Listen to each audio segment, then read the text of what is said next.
Have you ever wondered why some people generate instant attraction while you remain trapped in the dreaded friend zone?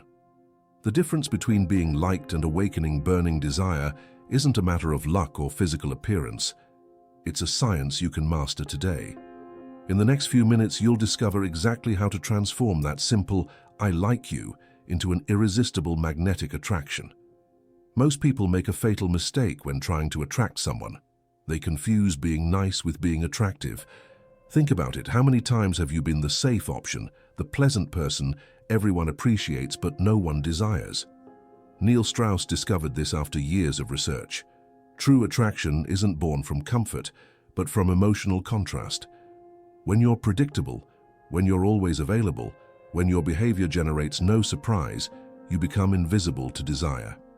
The first step to transforming superficial attraction into deep desire is understanding the principle of perceived scarcity. Your constant availability is your worst enemy. When you're always accessible, always responding instantly, always prioritizing the other person above yourself, you're unconsciously communicating that you have no value. Neil Strauss explains it perfectly. What's difficult to obtain is valued more than what's within reach. Think about the people you've desired most in your life. Were they completely predictable and always available? Probably not. Imagine this. You're getting to know someone you're attracted to. Your instinct tells you that you should always be present. Respond to every message instantly. Cancel plans with friends just to see them. But this is exactly what destroys desire. When you demonstrate that you don't have a life of your own, that you have no other options, that you're willing to sacrifice everything for someone you barely know, you're communicating desperation, not value. Here's a practical exercise. The next time someone you're interested in texts you, wait at least 30 minutes before responding. When they invite you out, don't say yes immediately. Respond, "Let me check my schedule and I'll confirm." It seems simple, but you're sending a powerful message. Your time is valuable and you have a life beyond that person. Does this exercise make you uncomfortable? That discomfort is the sign that you're breaking a pattern of emotional dependency that has been sabotaging your attractiveness for years. Repeat this phrase every morning. My time and attention are valuable. I don't give them away to those who don't appreciate them. Because when you start valuing yourself, others begin to value you too. And there's nothing more attractive than someone who knows their own worth. The difference between being liked and awakening desire lies in the emotional tension you generate. When there's no tension, when everything is easy and predictable, interest dies quickly. And that's what we'll talk about in the next point. The second crucial element for transforming attraction into burning desire is mastering the art of sexual tension.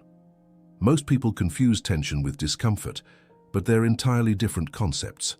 Sexual tension is that magnetic space between two people where both feel the attraction, but there's a game of advance and retreat that keeps the interest alive.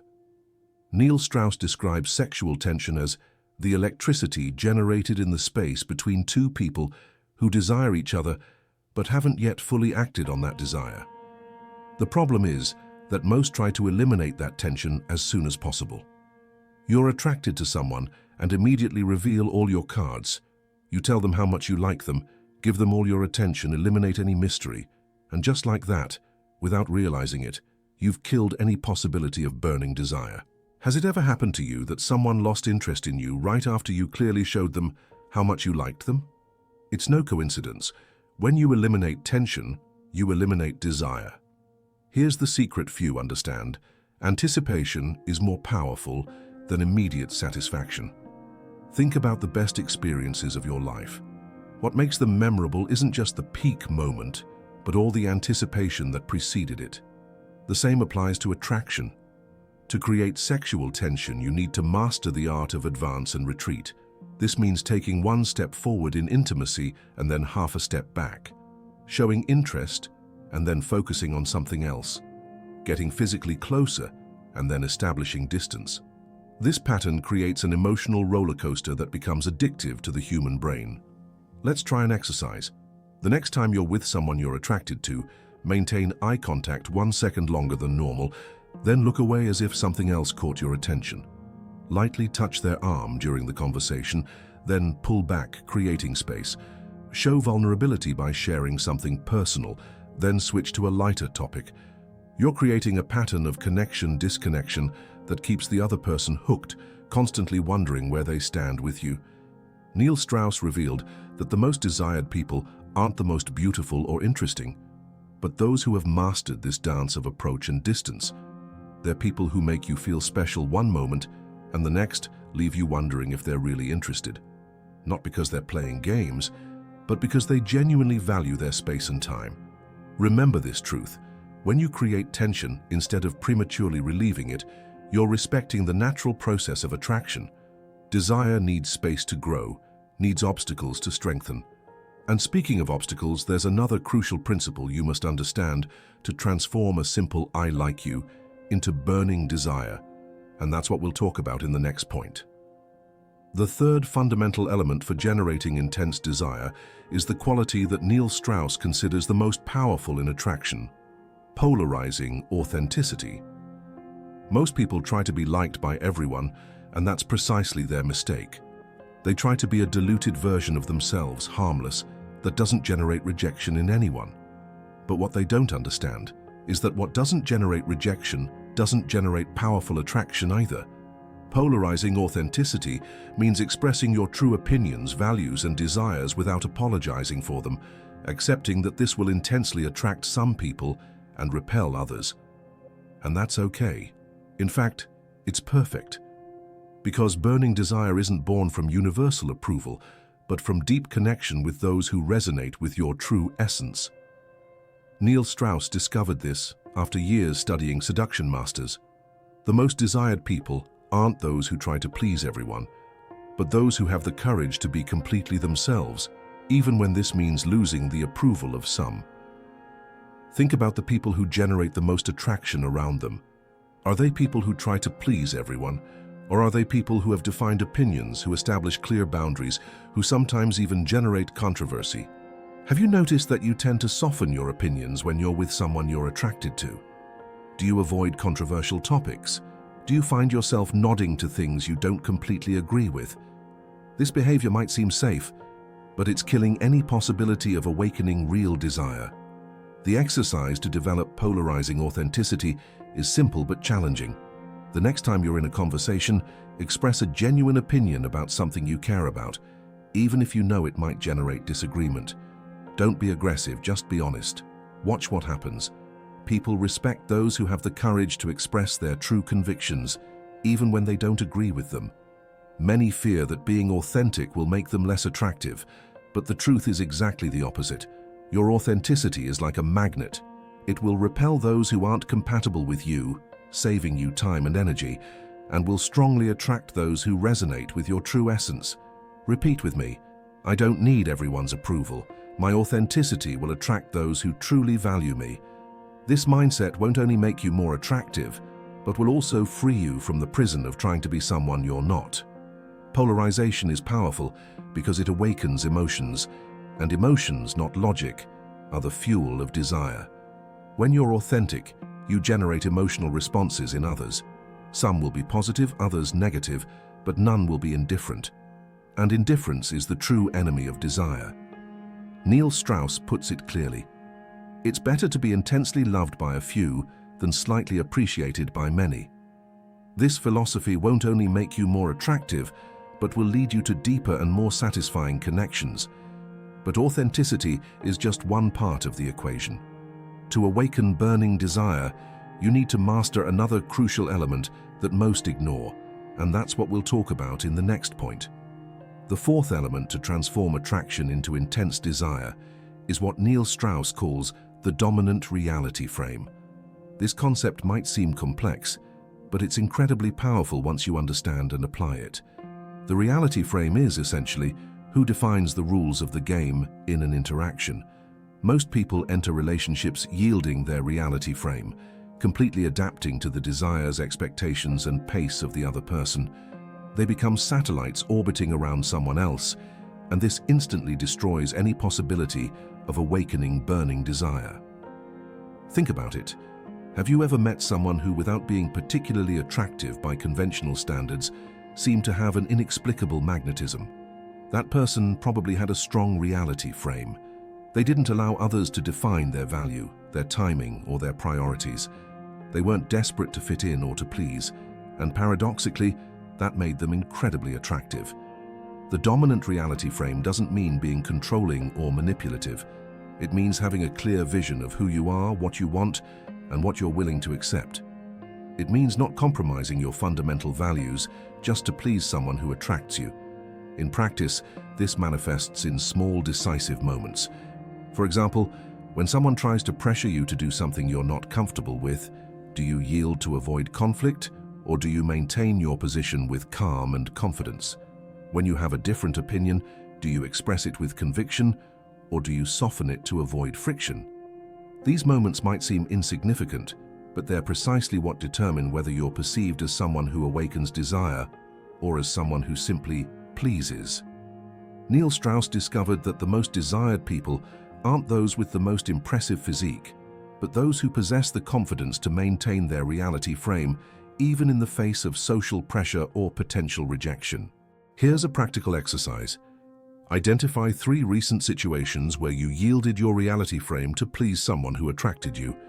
Perhaps you cancelled important plans, perhaps you pretended to enjoy something you really didn't like, or maybe you let pass a comment that made you uncomfortable. Now commit to not repeating these patterns. Next time, hold your ground with kindness, but with firmness. Practicing this might feel uncomfortable at first. We're conditioned to believe that pleasing is the path to connection. But the truth is that respect precedes desire, and respect is earned when you demonstrate that you have a solid sense of who you are and what you deserve. Repeat this affirmation daily. My reality is valuable. I don't need to completely adapt to others to be worthy of love and desire. When you internalize this truth, you'll notice a profound change in how others perceive and respond to your presence. The dominant reality frame is also reflected in how you handle social challenges.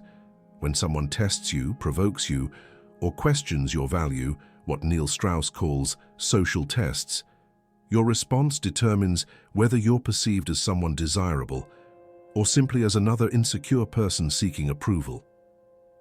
The key to handling these tests isn't to react with defensiveness or aggression, but to maintain your center with humor and quiet confidence.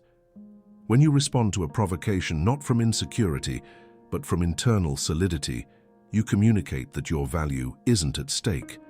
And this is magnetic. The irony is that the less you need the validation of a specific person, the more likely you are to awaken in them an intense desire.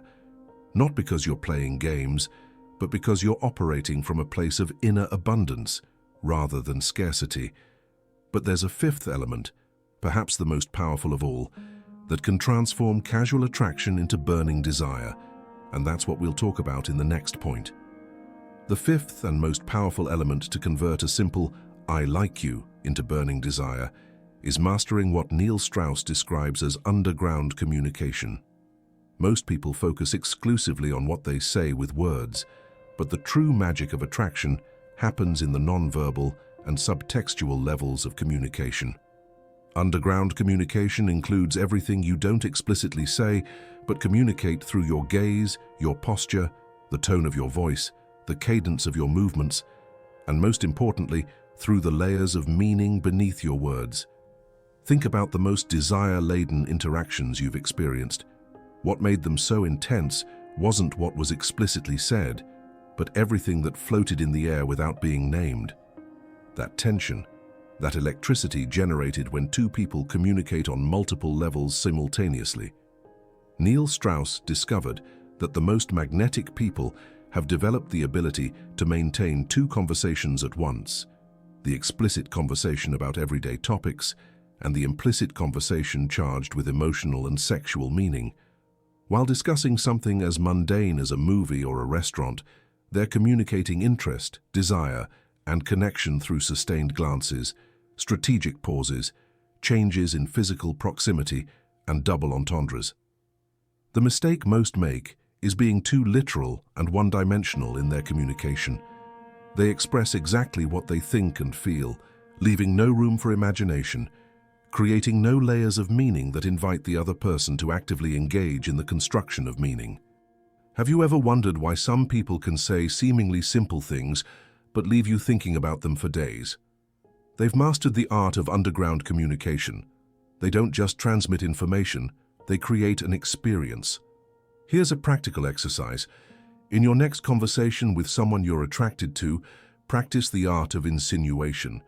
Instead of directly expressing an interest or desire, communicate it through a sustained gaze 1 second longer than normal, a slight pause before responding, or a seemingly innocent comment but with a subtext that only the two of you can grasp. You're creating complicity, a private world between both of you. Underground communication also involves knowing when to be silent. Silences charged with meaning are incredibly powerful in building desire. When most people feel tension in a conversation, they tend to fill the void with nervous words. But when you learn to comfortably inhabit those spaces of silence, to maintain eye contact during them, you're communicating a confidence that is magnetic. Neil Strauss emphasizes that the most powerful seduction happens not when you say something explicitly sexual, but when you create a space where the other person can project their own desires and fantasies. Your job isn't to say everything, but to suggest enough for the other's imagination to activate. Repeat this phrase to internalize it. What I don't say is as powerful as what I do say. This awareness will completely transform your way of communicating and consequently your ability to awaken desire in others. Another crucial dimension of underground communication is calibration. You must be completely present and attentive to the micro signals the other person is sending. How do they respond to your physical proximity? When do their pupils dilate? When does their breathing slightly change? This sensitivity allows you to adjust your communication in real time, advancing when you detect openness and retreating when you perceive resistance. The beauty of underground communication is that it creates an experience of mutual discovery.